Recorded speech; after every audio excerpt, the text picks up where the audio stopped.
Females are diploid Honey बीज में, mail हमेशा इनमें हैप्लॉयड रहता है। एंड इस सेक्स डिटर्मिनेशन के मेथड को एनसीईआरटी ने बोला है कि सिंस ये दिस इज डिफरेंट, इसको नाम देते हैं हम haplodiploidy method of sex determination.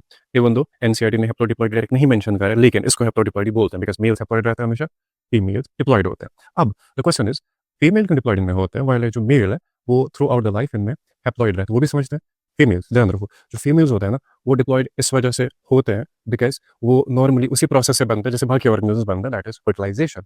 इनमें अपना फादर था, इनकी अपनी मदर थी और उन्होंने गैमीट्स प्रोड्यूस करे थे, वो गैमीट्स फ्यूज हुए एंड फ्यूजन से फिर ये फीमेल्स बनती है, तो इनमें दोनों सेट ऑफ क्रोमोसोम हो जाता है, ये डिप्लॉयड बनता है।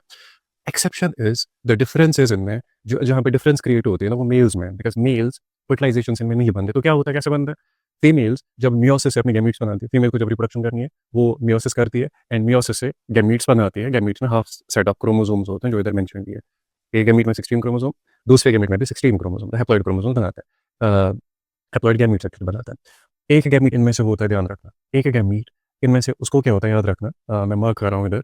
एक गैमीट को एक एबनॉर्मल प्रोसेस होती है, उस एबनॉर्मल प्रोसेस को पार्थेनोजेनेसिस कहते हैं, याद रखना। एक गैमीट को याद रखना, फीमेल ने जो गैमीट बनाई ना, एक गैमीट को इनमें से एक प्रोसेस होती है जिसको कहते हैं parthenogenesis.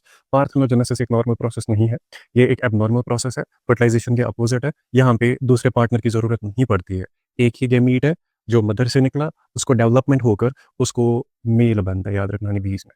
And the result is, remember here, result is formation of male, मतलब इस फीमेल ने अपना सन बनाया।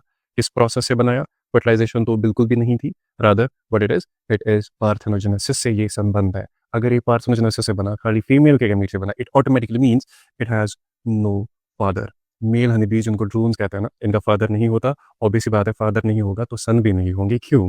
बिकॉज जो सन है वो फीमेल के एक गैमीट से बनते हैं पार्थेनोजेनेसिस से। फादर क्यों नहीं होगा? बिकॉज ये खाली मदर से बनता है, एक गैमीट से पार्थेनोजेनेसिस। इसमें बहुत सारे क्वेश्चन आते हैं बोर्ड एग्जाम में, खासकर तो नीट में तो बहुत सारे क्वेश्चन आते हैं, because this is something confusing. I am just trying कि मैं ये कंफ्यूजन आपके लिए क्लियर करूँ, since having appeared and having qualified NEET, तो इतना एक्सपीरियंस तो है।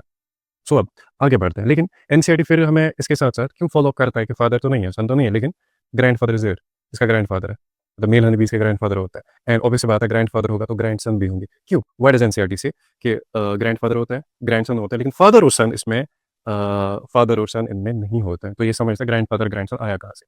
ये मेल है, ये इसकी मदर है, ऑब्वियस बात है, ये इस मदर का जो फादर था। मुझे बताओ, इसकी मदर का जो फादर है वो इस सन का क्या लगेगा? ऑब्वियस सी बात है, वो तो ग्रैंडफ़ादर ही लगेगा ना इसका।